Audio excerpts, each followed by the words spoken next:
you so much for choosing that one. It's called Mohabbat by Arooj Aftab. I want to know, you've lived in the Algarve, travelled to some beautiful places, studied in Brighton, and now you're in Bristol. What brought you here, and how does it compare? Well, I initially came after I finished school in Portugal for a foundation course. It was a 2-year BTEC course, which really broadened my art horizons quite a lot. I concentrated on art when I was at school in Portugal, but obviously art at school is not the same as when you're finally free. Mm-hmm. I had a teacher called Jane Campling, who's a painter, and she was kind of like a mentor, I guess, at that point. She was just very inspiring, very supportive, really encouraged us to experiment in as many different ways as we could, and also very like hands-on. Had lots of really good life drawing classes there as well. College was a really good experience. Where was this? This was in Brighton. Brighton? Yeah. So I moved from Algarve to Brighton. Big change. Yeah, really big change. I was like nearly 18 when I moved. But yeah, had loads of fun. Had so much fun. Moved in with some friends of mine from Portugal who had already moved to Brighton, so I wasn't on my own, and I had my aunts there as well, so lots of people around anyway that I already knew. And then I ended up staying for university as well. I looked at a few different options and then just ended up staying in Brighton because that course just seemed to suit me best. Also very, very experimental. Do whatever you want, like as long as it makes sense in some way. Mm-hmm. As long as you can validate it somehow. Yeah, exactly. It wasn't limited to the course I did at university was illustration, but it wasn't really limiting in any way. It's illustration, but what is it to you? And you can do anything. And it was alongside a graphic design course as well, so the graphic designers and illustrators kind of worked together, and we had a really nice final show at the Truman Brewery in Brick Lane in London, which was great. That's where I actually started. I started really looking at animation then. Had a couple of like little workshops, just things like how to make a ball look like it's bouncing and those kind of things. And there was I was really obsessed with Hiatus Coyote at that time. And Great band. Yeah, amazing.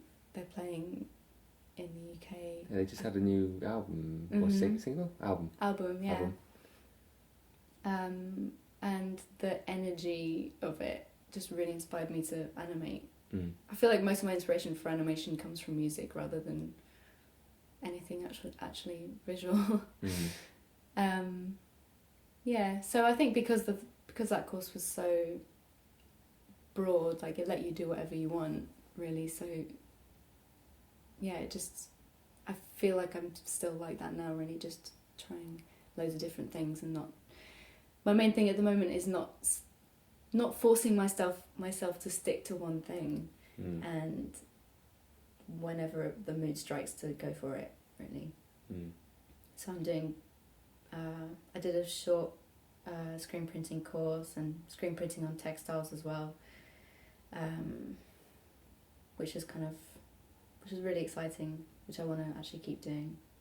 And I'm doing a lot of life drawing at the Arnolfini, once a week, which is great. That's Sarah McCarthy does the lessons. She's my friend. I met her at college in Brighton, and we're still close now. And she does really good life drawing classes at Arnolfini. Never been to a life drawing class, but something that everyone should experience. Do you think? Definitely, because it's not about actually what my first life drawing tutor said. His name was Phil at college, City College in Brighton. He said that if you come out with one drawing that's good, that's a success. And even if you don't come out with any drawings that you like, it's not really about that. It just improves your drawing so much, and you can see it week by week if you do it. And it doesn't have to be for anyone else. It's just it's a really good thing to do, and it takes your mind off of everything and you're just concentrating on the shapes, not even the figure really, just the shapes that you're looking at. And it massively improves my drawing when I really stick to it. Well, speaking of inspiration, you're quite a well-seasoned explorer, travelling. You've done quite a few pieces based on some of your travels. But I want to know, firstly, where did you find the most inspiration where you were least expecting it? The first thing that comes to mind is New York, which seems weird because you would expect someone to expect to be inspired by New York. We went there on a study trip. I was very lucky to get to go on a study trip to New York with my course. And I think it was because there was so much hype about New York. I just didn't believe it. And then I got there and I actually made loads of work from it. It was an amazing place. I found a really amazing jazz bar that was open until about 5 a.m. We went with a bunch of friends and I ended up there on my own about 4 or 5 in the morning just listening to this band. There was no one else in there. It was just me sitting on this sofa. Waiting for you to go home, probably. No, they were having a nice time. It was I loved New York. I really would love to go again. I really like the blue pieces you did. That was New York. It's really nice. Yeah. Lovely use of colour. Thank you. And secondly, where were you expecting to be possessed by creative desire, but found little? I feel like that happens sometimes on holiday. Like I'll take a sketchbook with me and be like, yeah, I'm going to draw loads, and then I get there and then I just sunbathe a lot. Somewhere that I was expecting to be more inspired. That's really hard. I mean, pretty much wherever I am, I can't help but find inspiration or look at something that I really enjoy looking at. A bit of old wall, I'm a big fan of. It's old crusty wall, something rusty, broken tile. It really is all around us. Yeah, it is. I find it, I'm not sure that that's actually happened to me where I've been expecting to be inspired. I suppose I just don't really, maybe I try not to expect too much of anything. It's always a good approach. I suppose so. Let's go back to your Etsy store now. It's called Animals for All. You sell t-shirts and prints with animals on. They're really cute, but what's the deal with the faces, the human faces?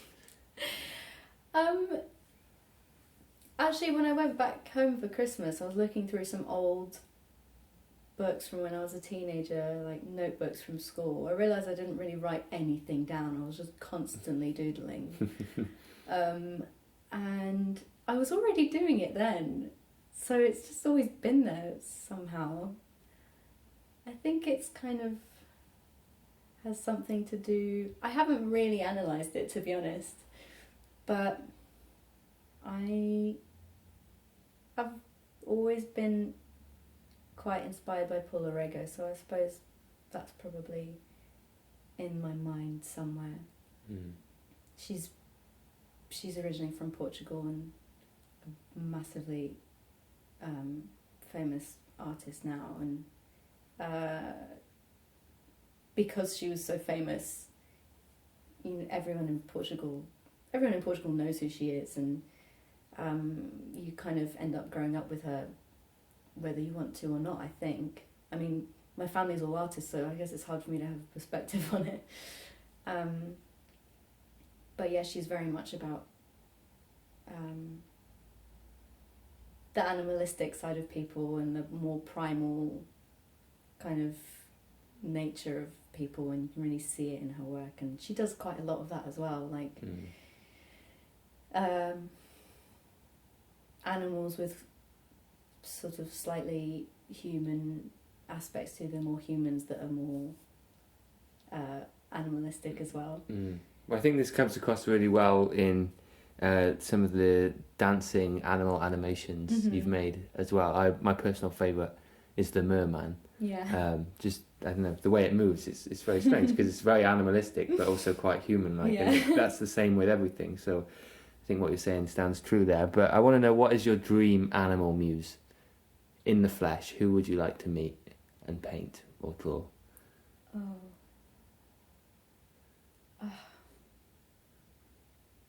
The first animal that comes to mind is a manatee. Interesting choice.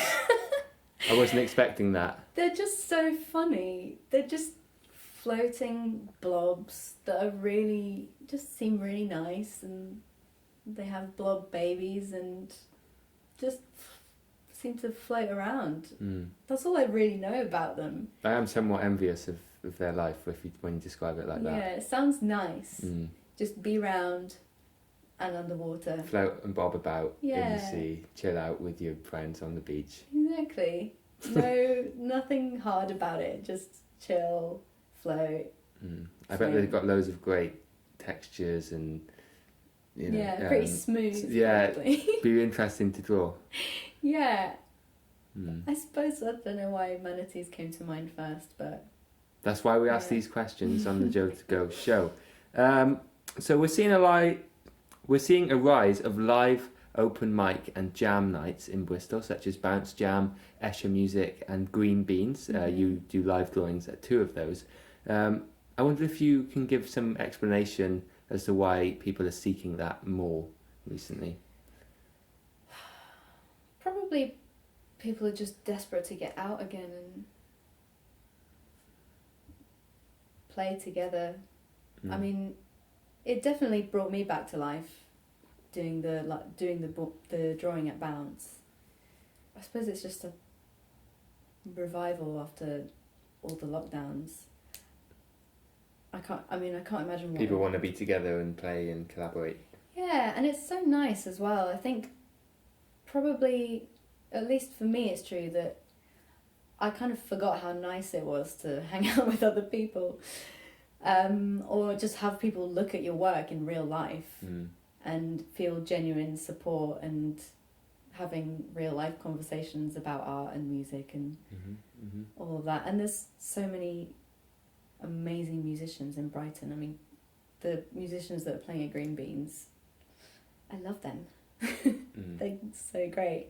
So, yeah. Well, that's how we met. We met at Bounce Jam. Yeah. You were drawing live, and I really liked one of the pieces. Yeah. So I decided to buy one. We had a chat, and it turns out you're pretty interesting. So here you are. Yeah, you're pretty interesting too, Joe. Oh, thanks.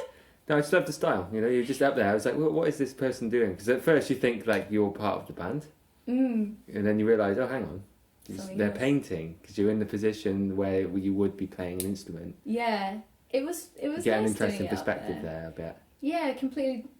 Yeah, it's nice having a completely different perspective of the musicians rather than just being face on with the audience. I feel like it must be quite a nice surprise to see it from a different angle afterwards. Yeah. Well, shout out Bounce Jam. Monday nights at Strange Brew. Get down there. Highly recommend it. Really good night. Yeah, so good. One final piece from your portfolio to ask you about now. I want to know about the Web Moms and Suki video. It's called Rice and Potatoes. It's the classic Dunn style with super smooth music in the background. What were the biggest challenges that you faced with this project? I think for me, probably one of the hardest things about it was, well, it wasn't hard, but it was just I had to approach it differently because normally I'm working to a specific story that has a storyline or music that's a bit more kind of bouncy, I suppose. Bouncy has more of a, that isn't so smooth maybe, that's more, has more highs and lows and maybe a slightly faster pace. So I suppose the challenge with this was to find a way to flow the same way that the music flows. Find something, It's a beautiful video. I especially Thank like the you. shot at the end where the petal person becomes one with the pond. Thank you. Yeah, it was very satisfying to do that. Looking forward to doing some more animations. And shout out to Web Moms. It's 30 seconds or less. Give me some words of wisdom. Okay. I suppose my words of wisdom would be to trust yourself and be nice to yourself. Don't worry too much about what other people think, otherwise you're not going to do anything. And I'm saying this to everyone who's listening, and I'm also mostly saying it to myself, because I think everyone needs to just be nice to themselves. Because, if you spoke to other people the way you speak to yourself, you might not have any friends. So, just consider yourself one of your friends and support yourself like your other friends support you. Sound advice there. That's the most important thing, I think, for me at least, is to just trust in myself and believe in myself. That's it, really. Mm-hmm. Well, that's the lesson for today. Be nice to yourself. Yeah. And everyone else, but yourself. Okay, so, one plug. My one plug is I'm going to be part of an exhibition called Save a Life Drawing, which is basically a bunch of different artists who do life drawings of breast cancer survivors. There's going to be an exhibition in London in Shoreditch sometime in the next 2 months. It's not established yet when it is, but I definitely recommend you follow them. Basically, the artwork is sold and the profits go towards someone who's been affected by breast cancer. So it's going to be a really good exhibition for a really good cause. Yeah. 2 social medias? My own social medias? Yes, please. At the moment, Dunn_drawings is my Instagram. And I also have an Etsy on there, so you can click on that and see some t-shirts. There will be more soon as well. And 3 shout-outs, please. Shout out to Sarah McCarthy, who is amazing and does amazing drawings and has a great life drawing class. Shout out to Samuel Fox for being amazing, great musician, very supportive. And shout out to my mum for being an amazing artist who inspires me all the time. Shout out to Sarah, Sam and Mum. Jessica Dunn is my mum. Okay, second track. What is it and why? This track is by João Gilberto, and it's called É Preciso Perdoar, which means you need to forgive. I chose it because I've just been listening to it loads recently. I love Brazilian music. I love bossa.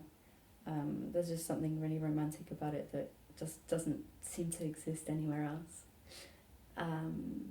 Truly magical. Yeah, that's the main reason, really. I just find it quite hypnotising, and the lyrics are always beautiful and romantic as well. So. Great. Well, thank you so much for coming on the show. Thanks for the lovely words, the lovely selections, and the lovely art. Thank you for having me. It's been really nice.